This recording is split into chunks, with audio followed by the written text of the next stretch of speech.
They fined me for too many cars in the driveway. But what they didn't know, I owned the entire block. Every house. Every driveway. And when the HOA tried to bully me with a $75 fine, they triggered the biggest power shift this neighborhood has ever seen. It started like any other quiet Saturday morning. I was having coffee on the porch when I noticed a folded letter wedged under my doormat. At first, I assumed it was junk mail, maybe a flyer or some neighborhood update. But as I unfolded it, I saw the unmistakable bolded headline, HOA violation, excessive vehicle parking. Apparently, my property was now in breach of the HOA's aesthetic code. The accusation? Having 4 cars parked in my own driveway.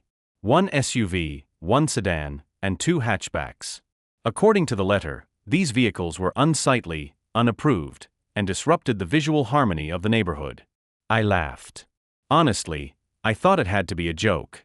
But nope, stapled to the letter was a photo, taken from across the street, showing my driveway on the night of my tenant's family gathering. One of my longtime renters, a single mom whose son had just graduated college, had thrown a small celebration. The cars belonged to her sister, brother-in-law, and a cousin. They stayed for a few hours. That was it. Now, most people might have brushed it off, paid the $75 fine, and moved on. But not me. Because this house, the one allegedly violating HOA aesthetics, was just one of the 14 homes I owned on the same street. 14 homes. Out of the 20 that made up the Oak Mill Meadows HOA. I'd been investing in the area for nearly a decade. Slowly and strategically, I bought up properties as they went on the market. Some needed repairs. Others were in good shape. I fixed them up, rented them to responsible tenants, and kept everything compliant. My houses were clean, lawns trimmed, and exteriors freshly painted. I followed every rule, until now. What bothered me most wasn't the fine. It was the tone of the letter. Cold, accusatory, and oddly personal. So I decided to reach out directly to the HOA president, Dennis.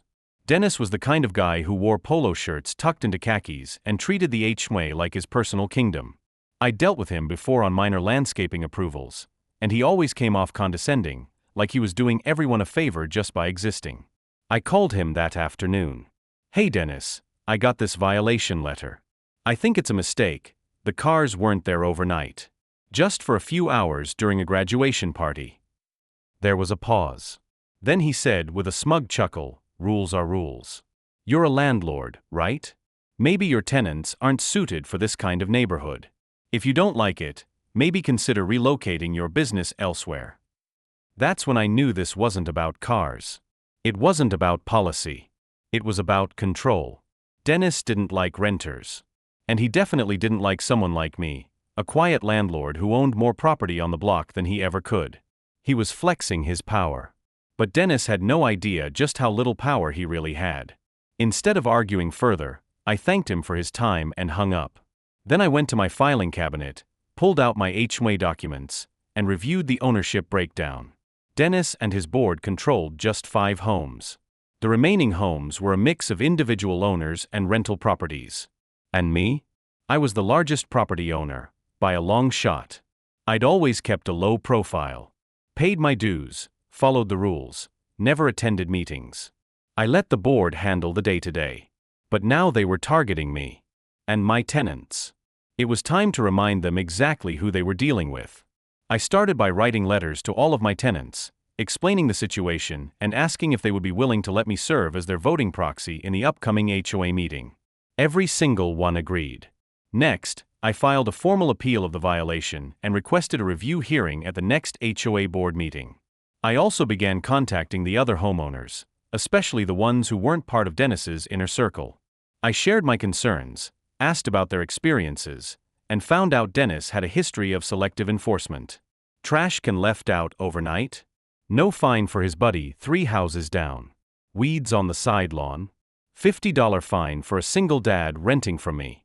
The more I listened, the clearer the picture became. Dennis wasn't running an HOA. He was running a petty fiefdom. And it was time for regime change. That $75 fine wasn't just a fee anymore. It was the spark that lit the fuse. I didn't just want the fine dropped. I wanted Dennis out. I wanted fair rules, equal treatment, and a neighborhood where people could enjoy their lives without being harassed over a temporary guest in a perfectly legal driveway. And the best part? I already had the votes to make it happen. I walked into that next HOA meeting not as a resident, but as a majority stakeholder. The room was filled with the usual suspects: Dennis and his crew up front, a few older residents in folding chairs, and a couple of new homeowners still trying to figure out what an HOA even was. The meeting began with the usual roll call and announcements. Then came the violation hearings. When it was my turn, I stood up calmly and approached the podium. I introduced myself, not just by name, but by the list of addresses I owned within the HOA's jurisdiction. 14 homes. I could feel Dennis shift uncomfortably in his seat. "I've received a violation notice for excessive vehicle parking," I began, keeping my tone measured but firm. The incident in question occurred during a short family celebration. No overnight guests, no blocked roads, no damage, no disturbances. Yet I received a fine without warning or conversation. I scanned the room. People were listening. Even the homeowners who weren't my tenants. "I've also spoken with several other residents," I continued. "And it seems I'm not alone. There's a pattern here. Selective enforcement. Preferential treatment. Unjustified fines. That's not how a community works." Dennis tried to interrupt, but I raised a finger. "Please, Dennis. I let you speak. Let me finish." That shut him up, for now. As a major property owner and a representative for 13 of your fellow residents via voting proxy, I'm calling for a special vote to initiate a leadership review and to formally amend the bylaws for more equitable enforcement policies. A murmur swept across the room. Dennis sputtered, "You can't just—" "I can," I said, flipping open the HOA handbook. Per Article 6, Section B, any member holding 10 or more proxies may request a special vote with a minimum 72-hour notice. This meeting counts. One of the board members leaned over to whisper something to Dennis, probably confirming I was, unfortunately for him, correct. Dennis's face was red now. "This is ridiculous. You're a landlord, you're just protecting your renters." "I'm protecting the entire neighborhood," I shot back. "Including the ones you conveniently overlook when your friends violate the same rules." The vote was scheduled for the following week. In the days leading up to it, I kept the momentum going. I organized a small block gathering, not just my tenants, but everyone. Burgers, lemonade, a bounce house for the kids. A real community event. I talked to people. Listened. Built trust. And the more stories I heard, the more I realized just how long Dennis's reign of petty terror had lasted. One woman said she got fined for having a lawn ornament her neighbor didn't like, but Dennis had the same one in his yard. Another had tried to paint her fence, but Dennis lost her application twice. I made a simple pitch to everyone: fair rules. Equal treatment. No more drama. The night of the vote came. The rec center was packed. For the first time in a long time, people were actually excited to attend an HOA meeting. When the ballots were counted, the result wasn't even close. Dennis was out. So were two of his board cronies. Replaced by homeowners who actually cared about the neighborhood, and not just controlling it. The new board immediately overturned my violation and refunded the fine. But they didn't stop there. Together, we rewrote major sections of the HOA rules. We added an oversight clause, simplified the appeals process, and banned anonymous complaints unless they involved actual safety violations. We also changed how board members were nominated, making it easier for more residents to run, even renters. Dennis didn't take it well. He stormed out that night, and last I heard, he put his house up for sale 2 months later. I wasn't happy to see anyone pushed out, but I was thrilled to see fairness return. And my tenants? They felt seen, respected, and most importantly, safe. Turns out, the real power in a neighborhood isn't in a title, it's in the trust of the people who call it home. After Dennis was voted out and the dust had settled, I was officially invited to sit on the new HOA board. I didn't plan to join at first. I preferred working behind the scenes, but so many residents asked me to step in and help build something better. I agreed under one condition: we would create a new set of policies rooted in transparency, fairness, and actual community needs. The first order of business? A full audit of the HOA rules and how they had been enforced over the past 3 years. What we uncovered was worse than I imagined. Dozens of fines were issued with no photographic evidence. Complaints were documented but lacked follow-up. Maintenance violations were inconsistently reported. Worst of all, renters were targeted far more often than homeowners, even for the same infractions. I pushed for the creation of a compliance review committee, made up of both homeowners and renters, to review past cases and ensure future ones were justified. We even refunded over $3,000 in fines to residents who had been unfairly penalized. Next, we implemented a simple digital portal. Any HOA violation now had to be logged online, complete with time-stamped photos and a documented explanation. The accused party would receive an email with the ability to respond directly or request a hearing. No more mysterious envelopes or drive-by citations. We also changed the appeal process. Previously, residents had to submit written appeals via mail, which could conveniently get lost. Now, appeals could be submitted online with proof of submission and tracking. The transparency made a huge difference. Residents actually felt heard. Issues were resolved faster, and the number of complaints dropped dramatically within the first 2 months. One of my favorite new policies? If a resident hosted a temporary gathering or celebration, they could register it ahead of time and be exempt from aesthetic violations, within reason. That way, nobody got fined for having guests over on a Sunday afternoon. We also instituted a cap on fines. No more outrageous charges for unapproved birdhouses or excessive lawn height. The maximum fine was reduced to $50, and all repeat offenses required a grace warning. The biggest change of all? We added 2 rental representatives to the board, people who didn't own homes, but who rented and cared about the community. That move alone sent a clear message: everyone mattered. Of course, not everyone was thrilled. A few of Dennis's old buddies grumbled about softening the rules, but even they had to admit the neighborhood was cleaner, friendlier, and more active than ever. We hosted monthly gatherings, community gardening days, block parties. We transformed a community controlled by fear and fines into one built on cooperation. And yes, I parked 4 cars in my driveway with no problem. In fact, I now had families hosting barbecues, kids playing in driveways, and neighbors actually talking again. It turns out, fixing an HOA wasn't just about rules. It was about restoring trust. And all it took to start? A $75 ticket, and the guts to challenge it. Just when I thought the drama had simmered down, Dennis made a surprise move. 2 months after we overhauled the HOA policies, I received a formal letter, not from the HOA, but from Dennis's lawyer. He was suing the HOA board for wrongful removal, citing procedural irregularities and accusing me personally of orchestrating a hostile takeover. I almost laughed. Dennis didn't attend the vote. He didn't protest the ballots. He didn't even bother to speak up during the hearing. But now, after realizing he no longer had a grip on the neighborhood, he wanted back in, through the courts. I met with our newly elected HOA attorney, a level-headed woman named Marcy who had experience dealing with disgruntled former board members. She reviewed the documents, watched the recorded meeting footage, and confidently said, "He doesn't have a case. But we'll play this smart." So we responded formally, documenting the entire process, the call for the vote, proxy approvals, meeting minutes, and vote count. We even had emails from Dennis confirming he was aware of the vote and chose not to participate. While the legal threat fizzled quickly, Dennis wasn't done.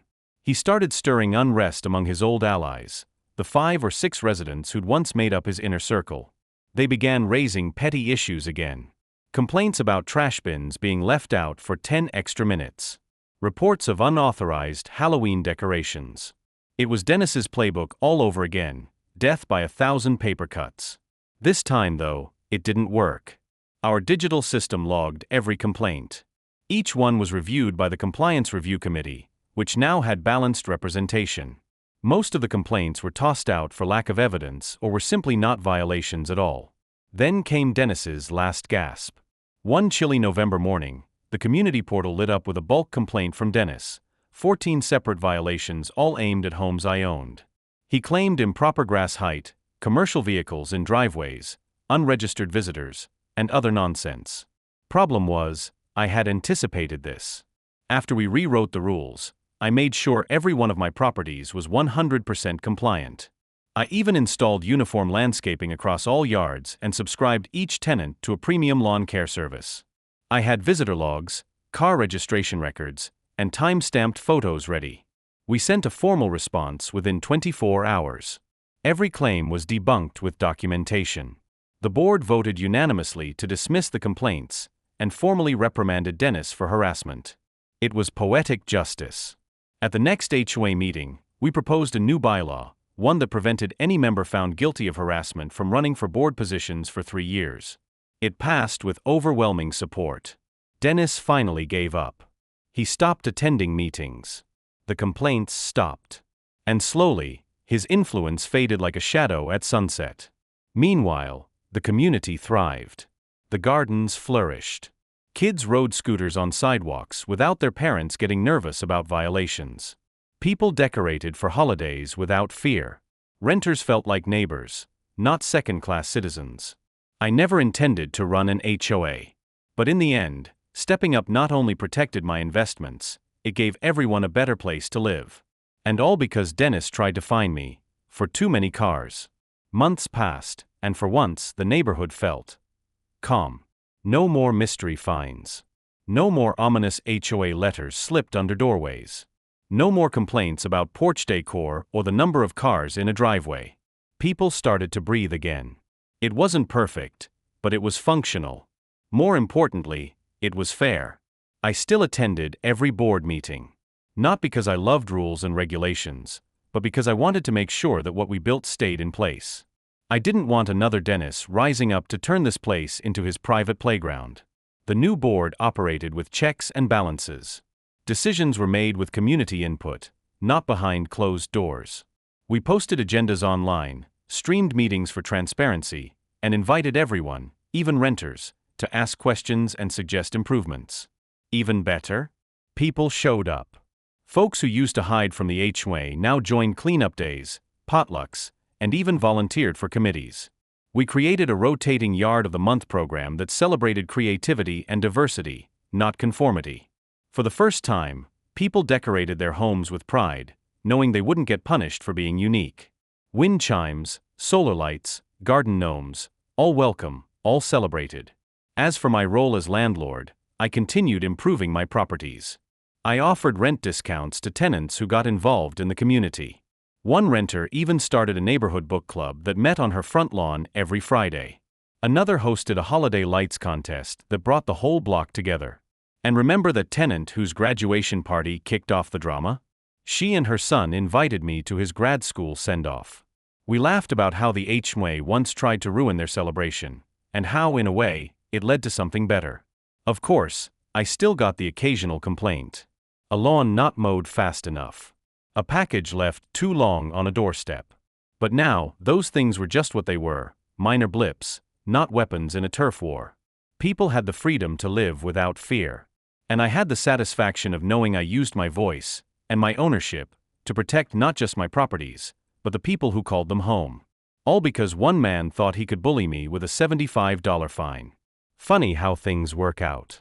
So yeah, a $75 fine over a few cars turned into a total HOA revolution.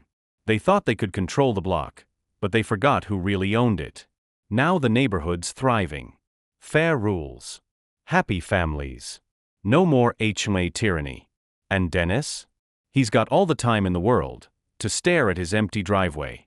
If you enjoyed this story, hit that like button, subscribe for more insane HOA showdowns, and let me know in the comments, what would you have done if you owned the whole block? Thanks for watching, and remember, sometimes, the quiet ones hold all the keys.